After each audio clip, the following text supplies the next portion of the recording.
C'est pas drôle d'avoir une maman qui travaille tout le temps.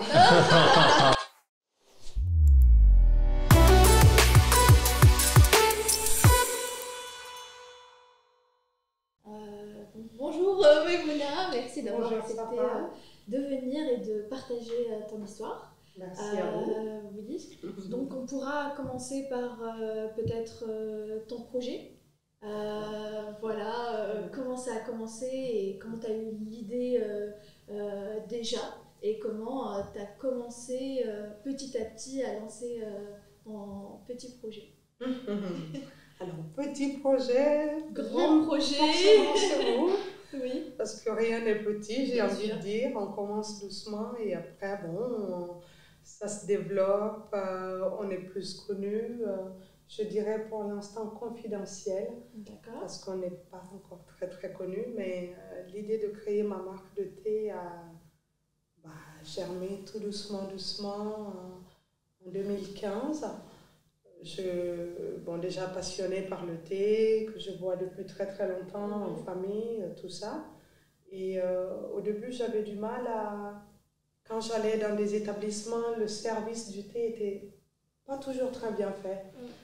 Pour beaucoup de serveurs, c'est je fais bouillir de l'eau, je mets du thé et je sers. Alors que selon les types de thé, c'est pas toujours pareil. Donc j'étais très souvent déçue ou on me trouvait très souvent difficile. Et donc l'idée m'est venue de... On me disait, oh là, elle est compliquée celle-là. Oui. Et donc je me suis dit, bon tiens, j'aime la lecture, j'aime le thé, je vais essayer d'ouvrir un salon de thé littéraire. Et puis tout doux, je me suis dit, bon, au lieu de ça, je vais commencer par créer ma marque. Et comme j'étais beaucoup sur les thés grands crus, donc j'ai commencé tout doucement en cherchant des plantations, des producteurs de thé, mais c'était plus spécialisé dans les thés d'Asie. Et donc j'ai commencé par les grands crus, et la première marque s'appelait Comptoir des thés rares, que j'ai lancé sans le vouloir le 8 mars 2016. J'ai déposé le nom ce jour et puis je me suis rendu compte que c'était la journée de la femme. Je me suis dit, bon, ça tombe bien. C'était pas volontaire, en tout cas je l'ai constaté plus d'un an après. D'accord. Et donc du coup j'ai commencé cette aventure toujours en ligne avec le projet de distribution dans des lieux un peu... je dirais sélectif, des choses comme ça. Et puis bon, ça a coïncidé à un heureux événement. Je suis devenue maman quasiment la même année. Donc j'ai mis entre parenthèses un peu le projet de thé pour élever un peu ma fille. Et puis l'idée de me spécialiser dans les thés d'Afrique est venue par la suite. Parce que j'avais tout le temps je ne dirais pas des remarques, mais pourquoi une Africaine parle des thés d'Asie? C'était un peu ça à chaque fois. Donc je me disais, pourquoi pas? Toutes les maisons de thé françaises ne sont pas tenues par des Asiatiques, c'est des Français, et pourquoi pas moi?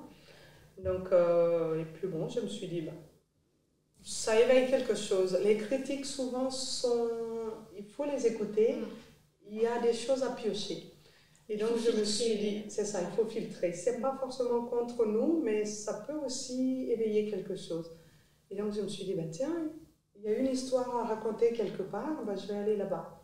Effectivement, donc sachant que l'Afrique est le 3e producteur mondial de thé et que très peu de personnes le savent, je me suis dit, bon, africaine, les thés sont en Afrique, j'adore le bon thé, j'ai pu trouver des bonnes plantations qui, en termes de valeur, me correspondent. Et je vais me spécialiser dans les thés d'Afrique. C'est aussi un hommage rendu à ce continent qui est très riche et souvent pas très bien connu. Oui. En tout cas pas pour les bonnes raisons toujours. Et je me suis dit, on y va. Donc on a travaillé sur ce projet, changé de nom de la marque, l'appeler Kanté comme moi. D'ailleurs, j'adore le nom. Il y a aussi un clin d'œil du coup à l'Afrique parce que c'est un nom africain, tout ça. Et puis Kanté est né comme ça. D'accord. Et du coup, vu qu'on n'est pas spécialiste de thé, qu'est-ce qui fait la différence entre le thé de l'Asie, de l'Afrique? Est-ce que c'est les plantes, plutôt la variété ou, Alors, Le thé en Asie, le thé en Afrique, c'est du thé. D'accord. C'est du thé vert, du thé blanc, du thé noir. Et les cultivars, au début, c'est du coup les plantes. On va les appeler des cépages quand on parle de vin. Et quand on parle de thé, on va parler de cultivars. Donc, c'est des cultivars qui viennent d'Asie. Parce que du coup, le thé est arrivé en Afrique de par la colonisation. C'est les Anglais qui ont commencé, histoire aussi de faire un peu des négociations asiatiques, parce que le thé était aussi une monnaie d'échange. Et donc, ils ont commencé en Afrique comme ça. Et aujourd'hui, si je dois parler de différence, c'est aussi au niveau des saveurs. C'est comme le vin, c'est une histoire de terroir. Oui. L'Afrique a ce côté, sans trop le vouloir dire, chaleureux. Et ça, on va le retrouver dans les thés d'Afrique. Les saveurs sont beaucoup plus prononcées. Les thés noirs, que ce soit du Kenya ou du Rwanda, sont très très charpentés, corsés. C'est vraiment des notes franches. Ouais. Donc le thé africain a cette particularité. Après, aujourd'hui, avec l'évolution, on retrouve toutes les variétés de thé. Ouais. Donc c'est génial. Et du coup, j'ai compris que c'est un art pour toi, puisque tu disais au départ, on te ramène de l'eau, on met l'infusion et c'est bon. On a pris l'habitude que c'est comme ça que ça se passe. En fait, du coup, est-ce que c'est beaucoup plus compliqué que ça? Ça dépend aussi de la plante. Pas compliqué, mais souvent on n'est pas informé. Donc oui, c'est différent. Le thé noir n'est pas travaillé de la même façon que le thé blanc, que le thé noir. Donc cette différence n'est pas banale, qui fait que aussi on ne va pas l'infuser à la même température, parce que les feuilles sont plus sensibles quand c'est du thé blanc. Et du coup, quand on met de l'eau bouillante, on cuit quasiment les feuilles. Et donc, au lieu de nous donner du bon, ils vont nous donner quelque chose de très aigre, de très tannique. Et du coup, on ne savoure pas forcément son thé. C'est ce qui est dommage, que tout se ressemble. Tout ne doit pas se ressembler parce que tout est unique. Et donc, quand on arrive à appréhender ce début, on apprend mieux à connaître les thés. Très intéressant. Et du coup, qu'est-ce que fait Kanté pour éduquer, on va dire, les personnes à bien utiliser à bien connaître le thé, surtout à savourer. Et du coup, chaque dégustation, c'est d'en parler, c'est de faire aussi des posts comme on le fait sur nos différents réseaux, sur comment réussir son infusion. Et à chaque commande, on met aussi des petits cartons que j'ai appelé choisir son thé et le découvrir. Donc on explique un peu les étapes. D'abord, la qualité de l'eau va agir aussi sur les arômes du thé, la température d'infusion, le temps d'infusion, et puis la température de dégustation. Magnifique. Parce que quand on le boit très chaud, au lieu de découvrir les arômes, ça nous brûle. Et après on ne sent plus rien. On ne sent plus rien. Alors que quand on attend que ça baisse un peu, on savoure ce moment et on arrive à décrypter un peu les notes aromatiques du thé. Ça se voit. Ça se voit tu l'as raté tout à l'heure, mais on est parti prendre du thé. En plus, toi, tu l'as fait servir du thé. Elle a fait son enquête et oui. Bon. Elle a pris du temps pour choisir. Ah, d'accord. Est-ce que c'est acceptable ce thé? Oui, il est sympa. Il passe le 10. C'est peut-être la température qui n'était pas aussi. On n'avait pas le choix parce que c'est une machine et peut-être que aussi. Oui, tout passe à la même température. Ouais. Moi, quand c'est comme ça, je prends que des infusions ou des thés noirs. D'accord. Parce qu'au moins, ça supporte la température au-delà de 90, 95. D'accord, c'est très très intéressant. L'art du thé. Donc là, on a décidé qu'on a voulu créer une marque sur le thé. Et là, c'était quoi la première étape que vous avez fait pour concrétiser ce rêve? Si tu te rappelles. Alors, si je me rappelle, j'ai commencé déjà par chercher des plantations. Très bien. Par chercher, prendre contact, échanger avec eux. Et puis, la société, je dirais, les organismes nous accompagnent aussi. Donc là, c'était le côté suivre des formations sur l'entrepreneuriat. Finalement, ça finit jamais. Ça finit, ouais, c'est un... On dit, il faut faire ça, il faut faire ça, il faut faire ça. Mais en fait, on n'est jamais prêt. Parce qu'il y a des surprises qui arrivent tout le temps. Donc quand on se dit, il faut attendre d'avoir tout, on ne se lance jamais. Parce qu'il y a des choses qui arrivent que quand on commence. Et donc, j'ai fait plein de formations. À un moment donné, je me suis dit, non, c'est bon. C'est bon. Je sais ce que j'ai, parce que le projet, pour moi, c'est comme un enfant. J'allais dire, mais je n'ai pas voulu oser. C'est comme mais un c'est enfant. ça. Ça ne vient pas comme ça. On le porte pendant 9 mois, on le donne vie. Et puis même en cette période je dirais, de grossesse ou je sais pas, je parlerai de couveuse. En tout cas, on couvre son projet et il y a des choses qui se passent. Il y a des choses qui arrivent qu'on n'attend pas, il y a des choses agréables ou désagréables, compliquées, il faut faire face à ça. Et puis une fois que le bébé est là, on fait avec. Souvent, il commence à ramper, il tombe, donc il se casse la figure. Il faut essayer de reprendre. Donc, on ne peut jamais tout savoir. Et c'est ce qui est magique aussi. C'est ça. C'est qu'on apprend. Ouais, sur le tas, oui. Ouais. C'est bien de s'armer, d'avoir une base. Mais déjà, je pense qu'il faut être en accord avec son projet. C'est ça. Parce qu'il y en a qui entreprennent par opportunisme. En plus, on ne va pas le voir directement. Non, donc il faut vraiment porter ce truc parce qu'il va y avoir des choses compliquées, il va y avoir des moments merveilleux. Mais si on n'est pas vraiment là-dedans, on lâche facilement. Que si c'est vraiment, ça vient de nos tripes, là on s'accroche. Et donc, c'est vrai. Ouais, tout à fait. On va commencer doucement comme ça et puis jusqu'à déposer le nom à l'INPI. À commencer à faire des choses. Oui, tout à fait. Nous aussi, on se rappelle qu'on a fait des formations avant, et même si on a fait les formations, on n'a pas compris la même chose. Et c'est comme les cours. Parfois, on connaît théoriquement, on peut le nommer, mais après, concrètement, on ne l'a pas vraiment compris. On n'a compris que sur terrain. Et je connais beaucoup de personnes qui portent des projets très très intéressants, mais ils n'osent pas parce que pour eux, ils ne sont pas encore prêts. Et à chaque fois, je leur dis, personne n'est jamais prêt pour se lancer en fait. On n'est jamais prêt. Si on attend d'être prêt, Prêt pourquoi? C'est ça. Et il n'y a pas un diplôme, il n'y a pas une fiche, il n'y a pas un statut qui peut te dire, vas-y, t'es prêt. Non. Et c'est ça que les gens ils cherchent, sachant que nous aussi, dans notre entourage, on connaît des gens qui sont très très qualifiés, qui connaissent le domaine, mais ils n'osent pas, ils font leur formation, mais vu aussi que le cycle de formation ne se termine pas, ils finissent pas, eux ils continuent presque même 5, 6, 7 ans à se former pour un jour où... Oui, on se forme. Et tu dirais que tu as appris beaucoup de choses avant de lancer la société ou est-ce que tu as appris beaucoup plus de choses après le lancement?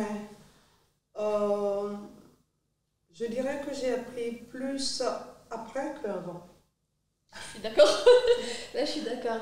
Parce qu'on est sur le terrain, on est en train d'exécuter, on est en train de... Puis on a les échos, on a les retours, on voit. C'est du concret. Là, c'est du concret, on est là-dedans. C'est pas dès qu'on présente, ah non, il faut faire ça, il faut faire ça. Tout le monde te donne ses idées. Tu vois 20 personnes, on te donne 20 idées. À un moment donné, si tu n'as pas ta vision et ta position, tu ne peux pas aller sur 20 directions. Donc, il faut choisir ta voie et puis en fonction, après, il y a des choses. Mais oui, moi, j'ai appris beaucoup plus. Je me suis beaucoup améliorée, revu le projet, retravaillé, mais tout en étant dedans. Parce qu'on apprend plein de choses. Oui, tout à fait. Et c'était toujours toi, toute seule, ou est-ce que tu as, à un moment donné, est-ce que tu as un partenaire ou par la suite, peut-être des employés, une équipe? Alors, seule au début, seule. Je suis un peu possessive aussi. Ouais. Après, c'est généralement si on a les idées et ça restait longtemps dans notre tête, C'est naturel qu'on est assez positif, Ouais. surtout au début. Mais je me suis fait accompagner parce que, bon, que ce soit sur la création du site, je ne les fais pas moi-même parce que je ne suis pas bonne pour tout faire. On ne peut pas tout bien faire nous-mêmes, donc il faut aussi être il faut déléguer, en capacité de déléguer. Tu as une idée, mais il y a des personnes qui ont la capacité et l'expérience de bien mettre cette idée, de concrétiser cette idée. Donc j'ai fait appel à une personne qui a fait le site internet, accompagnée de photographes qui font les photos, une graphiste qui m'a fait tout ce qui est design, que ce soit le visuel, le logo, enfin tout ça. Et puis là, l'équipe commence à s'élargir tout doux, tout doux. C'est bien. J'ai commencé en tant qu'auto-entrepreneur, maintenant on est passé en SAS. Et step by step, on évolue. C'est bien, bah, ça se voit que le projet s'agrandit. Ça, c'est super. C'est toujours des bonnes nouvelles, pareil. Oui. Et toi, quand tu as commencé, on a fait plusieurs actions, et vu qu'on ne sait pas toujours c'est quoi la meilleure, on essaie d'optimiser à chaque fois. C'est quoi l'action que tu aurais voulu faire plus avant? Donc, ce que j'ai fait avant m'ont permis de comprendre ce que je fais aujourd'hui. Bien dit. Je fonctionne comme ça. Pas de regret. Non.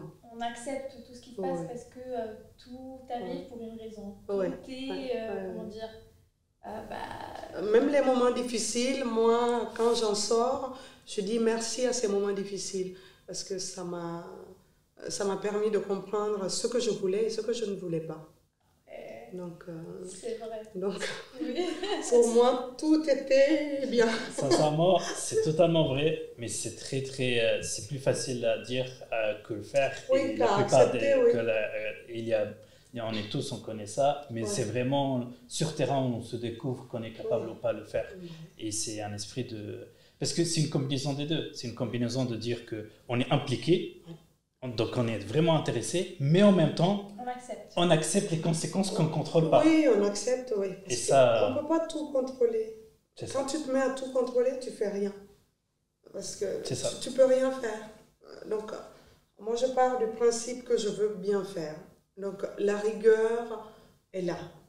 J'ai les yeux partout. Ça, c'est comme ça, c'est plus fort que moi.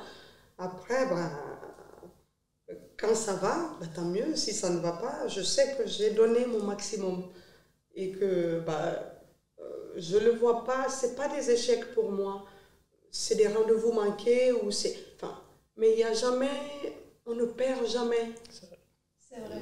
Moi, je ne vois pas les choses comme ça. On apprend. Même quand ça foire, on a appris que ça a foiré. Ouais, c'est qu'il faut le faire différemment la prochaine fois. Donc là, comme on a dit, on est obligé de grandir et de déléguer, de créer des postes. Le premier poste que tu as recruté, c'était quoi? Quel domaine? Alors, officiellement, au début, c'était des auto-entrepreneurs aussi ou des entreprises auxquelles je faisais appel pour des prestations externes. Et là, le premier salarié officiel, c'est ma chargée de communication. Ah, d'accord. La communication. Pourquoi c'est important? On le sait, mais pourquoi c'est important? D'après vous? Important dans le sens où aujourd'hui, on est dans un monde où la communication est primordiale et c'est pas vraiment mon truc. J'ai pas le temps, j'ai pas ce fibre-là. Si je peux me cacher de Instagram, je le ferai. Et non, c'est pas mon truc. Donc, et puis bon, elle ne fera pas que la communication seulement. Elle est là aussi pour, je dirais, mettre un peu en place, travailler aussi avec moi. Elle va s'occuper de notre page Facebook et autres réseaux de la communication, mais aussi participer, je dirais, à certaines choses dans la structuration de notre évolution. Oui. Et ça c'est intéressant parce que nous aussi on voit que la communication est importante et c'était un choix de trouver. Et je pense que c'est parmi aussi les premiers postes qu'on a eu, à part le technique, parce qu'on est dans le consultant technique, c'était la c'est un peu difficile, même quand on aime, parce que toi tu as dit c'est pas trop ton truc. Pour moi c'est mon truc, mais j'ai pas le temps. Et c'est vraiment un travail il faut vraiment détailler, cibler, et essayer de, voilà, de partager des messages qui vont toucher, qui vont... Voilà, et c'est pas évident. On va dire que c'est vraiment un full-time job. Oui, il faut être dedans. Il faut être dedans. Il faut être concentré sur ça, il faut avoir quelqu'un qui est concentré. C'est vrai. Donc nous, les entrepreneurs, généralement, on essaie de voir mesurer un peu l'entreprise et nos capacités. Et en fonction de ça, on essaie de s'entourer avec nos collaborateurs, des prestats, des externes, des internes, sur les différents domaines. Comment vous pouvez juger la qualité de travail de quelqu'un si on n'est pas intéressé par ce sujet? Ou la confiance totale? Alors, la confiance n'exclut pas le contrôle. Ça, c'est bien. Donc, je fais confiance. Moi, j'ai besoin des personnes autonomes.